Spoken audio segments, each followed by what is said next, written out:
Covid-19 é uma doença extremamente agressiva ao sistema respiratório, pois ataca diretamente os pulmões. Quem já sofre de doenças pulmonares como a asma está no grupo de risco do novo coronavírus. Para esclarecer dúvidas e falar sobre os cuidados no tratamento da asma, vamos conversar com a pneumologista, doutora Rafaela Bernardi. Boa tarde, seja bem-vinda, doutora. Vamos primeiro para a questão dos asmáticos. Os asmáticos, de fato, são mais vulneráveis? Existem cuidados que eles devem tomar, cuidados a mais para evitar o contágio do Covid-19? Boa tarde. Sim, todos os pacientes que têm doenças respiratórias precisam ter um pouco mais de cuidado em relação ao coronavírus. A asma foi relacionada à infecção com coronavírus, alguns casos mais graves, principalmente nos pacientes que têm uma asma já mais grave.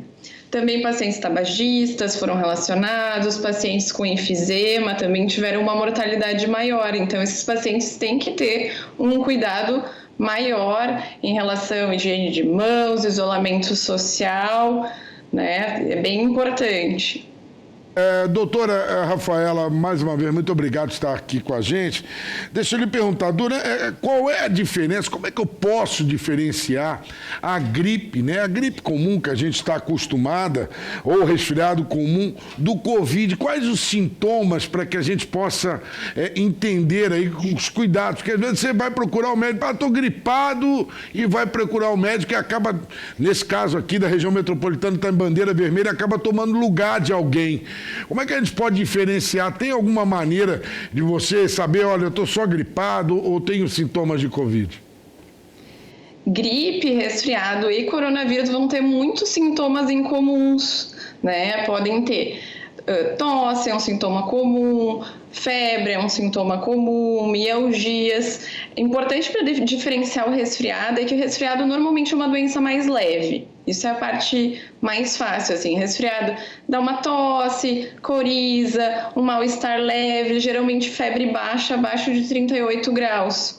Já o coronavírus e a gripe vão dar sintomas mais intensos e eles vão ser muito parecidos e fica bem difícil de diferenciar a gripe de coronavírus, porque ambos vão ter uma febre mais alta, vão ter mialgia, os pacientes podem ter que ficar de cama, né? Então, é bem difícil fazer essa diferenciação. O coronavírus costuma ter uma duração maior de sintomas. Perfeito. Doutora, voltando para a questão da asma, a gente sabe que o inverno chegou.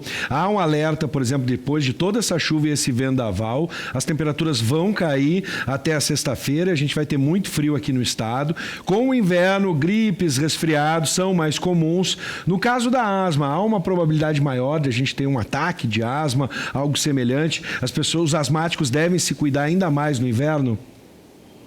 Sim, no inverno a gente acaba tendo uma incidência maior de doenças virais e também uma piora das doenças alérgicas, e isso vai incluir a asma.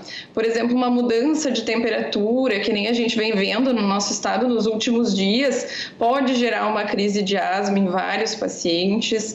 Essa questão do coronavírus pode gerar uma crise de asma, resfriado também, contato com alergenos, né, que seriam daí poeiras, pólen de flores, todos esses são fatores desencadeantes que a gente precisa evitar. Perfeito, doutora. Só para a gente finalizar e já lhe agradecendo, porque é muito importante esses seus esclarecimentos para quem está nos assistindo, para entender, né? Porque há uma procura aos hospitais, quem ficava doente não fica mais. Agora todo mundo procura por qualquer sintoma de Covid, vai para o hospital e aí, inclusive no hospital, pode se contaminar, né?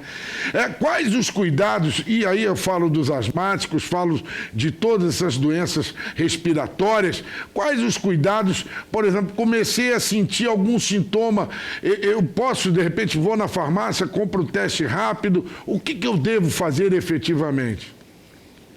Assim, a maioria das pessoas que vão ter coronavírus vão ter sintomas leves.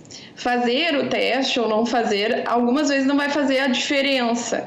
O importante é o tratamento sintomático, se manter bem hidratado, fazer o isolamento para evitar passar a doença para outras pessoas. Então, é importante o isolamento, principalmente. Se a pessoa quiser fazer algum teste, eu indico que faça uma consulta, porque muitas vezes as pessoas vão fazer o teste inadequado para o período, por exemplo, fazer um teste rápido na primeira semana de doença, não é o ideal. Então, a gente tem que fazer o teste certo. Então, o ideal seria consultar caso a pessoa esteja na dúvida, mas o importante é que a pessoa procure um hospital quando ela tenha febre persistente ou quando ela tenha sintomas de falta de ar, né? O objetivo também a gente fala para todo mundo ficar em casa se possível, mas se a pessoa está na dúvida, está com falta de ar, é melhor procurar uma unidade de saúde, um hospital, uma consulta médica, do que ela ficar em casa, porque a gente também vê aumentando o número de óbitos por outras doenças, porque as pessoas acabam ficando em casa. Esse também não é o objetivo. Não tenha dúvida. Doutora Rafaela Bernardi, pneumologista, muito obrigado pelos seus esclarecimentos e esse alerta que ela acaba de fazer agora, doutora, é extremamente importante. Os hospitais estão vazios, ninguém vai mais lá consultar seu médico, somente de câncer, né? Muito obrigado por participar com a gente e obrigado pelos esclarecimentos. Uma boa noite. Certo, obrigada pelo convite, boa noite.